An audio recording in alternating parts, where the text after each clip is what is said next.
but it's a sport or it's an art that takes a tremendous amount of time to mature. And I personally believe, just looking around at different sports, different activities, Tai Chi is the only one that gets better as you age.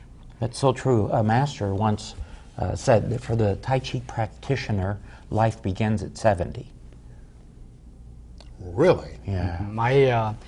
For example, I was fortunate enough to study under two grandmasters, all of proper lineage.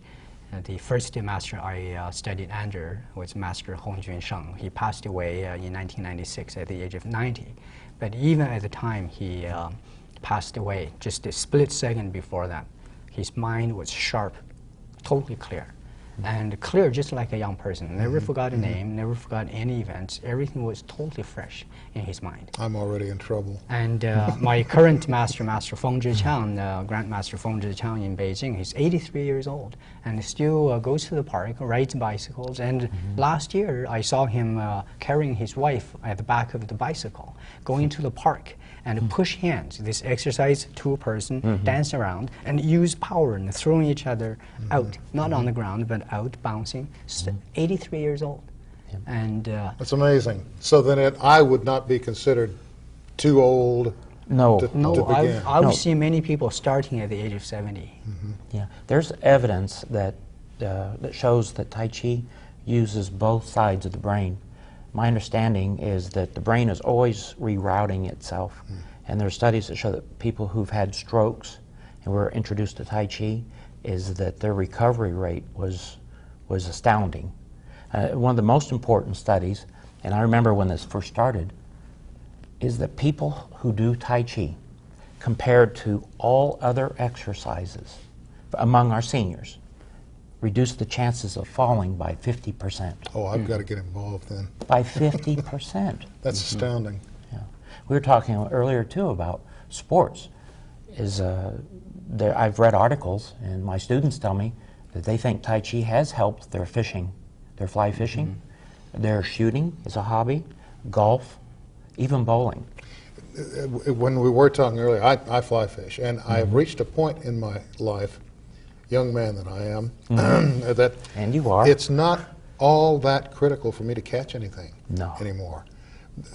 Bowlers and golfers know what I'm talking about. There's a point when a bowler approaches the release of the ball, and when the hand comes up and the form is right, there's no strain and there's no pain, and the ball does exactly what it's supposed to do and goes where the bowler intended, and he or she can turn and walk away. Yeah.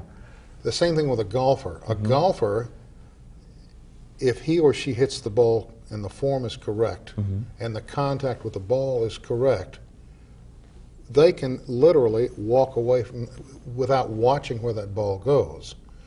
In my chosen sport, which is fly fishing, I started very young. And it took me, I started when I was 10, and it took me until maybe I was 22 or 23 to realize it's not all that important every time that you catch fish. Oh, it's terrific if you do.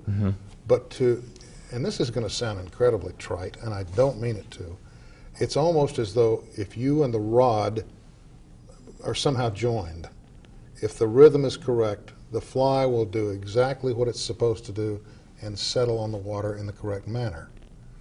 Now, I don't know if that relates to Tai Chi at all. In Tai Chi, we have a concept called the mind intent.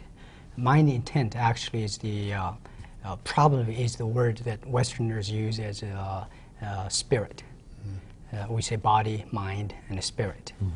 In Tai Chi, what we do is we try to separate these entities in our body so that they can be recombined to work together. In the case of fly fishing, but I use Tai Chi as my analogy, that's my personal physical experience. What we do is that we have to make sure that the intent stays in the body and the energy goes out. And your body has to work only within your body. And otherwise, your energy goes out.